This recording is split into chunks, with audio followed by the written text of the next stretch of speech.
If the all-pervading consciousness is God or Brahman or the ultimate truth, and there is no such thing as an individual soul, how could Sri Ramakrishna Paramhamsa choose only Naren, Swami Vivekananda, among so many people coming to him, and identify him as a progressed soul and as somebody who would lead his disciple after his passing away? No, the two are different. When it is all pervading consciousness, there is no Srishti at all. It is Nishkriya Brahma. When there is creation, we are talking about Narendranath or Ramakrishna or anything. It is under the creation. Creation means differences, variety. Without variety, there cannot be any creation. Seeing Narendranath's personality, Ramakrishna Dev felt whatever he felt. He may call it that Narendra is an evolved soul. That is different. But the fact is that his personality was evolved. His mind, his personality was evolved. So it is not an evolution of the soul in the real sense. Soul cannot change at all. Soul is always the same. There you cannot conceive of any change. Whatever modification, changes take place, by itself the change means it is visible, it is perceptible, it is an object before the revealer. So any change is an object. So soul cannot undergo any change at all.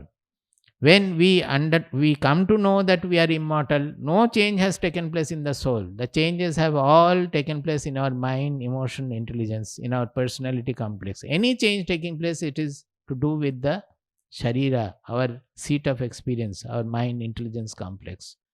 The soul never can undergo any change, because the moment you say change, that change has to be perceptible. It becomes in the objective field. It's not the subject. The subject is revealing all the changes of the universe. See, this confusion will not go unless you do some manana. Suppose the radio's transistor sets are there, and from the station the radio waves are coming. You tune it, and the sound you are hearing from here, Jamshedpur station, somebody is singing, the sound is produced by the radio. Now, suppose a circuit breaks in the radio.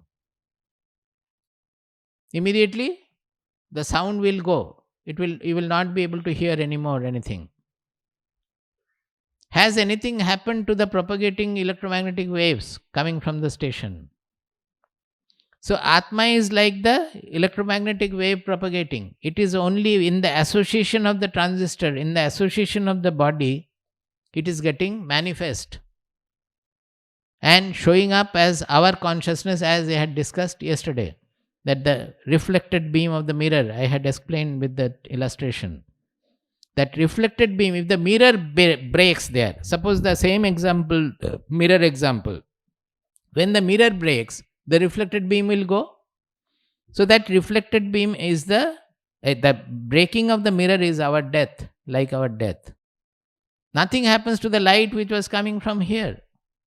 So as long as we identify with the reflected beam, that this beam is what I am, you will feel that I am dying. The mirror will break and I will die. But when you identify that this is not the real light, the light is coming from here, the reflected part is only from my body, then we will think that the body will fall, but I will remain forever immortal. And my eye is not different from others' eyes. That eye is only one, or not even one, it is transcendental. I can give illustrations, but unless you do manana, it will not become clear, because we always confuse with the religious concepts and spiritual concepts. Religious concepts are elementary models given to us for keeping the society on track. When we start exploring the truth, we have to outlive those concepts and go to the real truth. And more we progress, it will become different.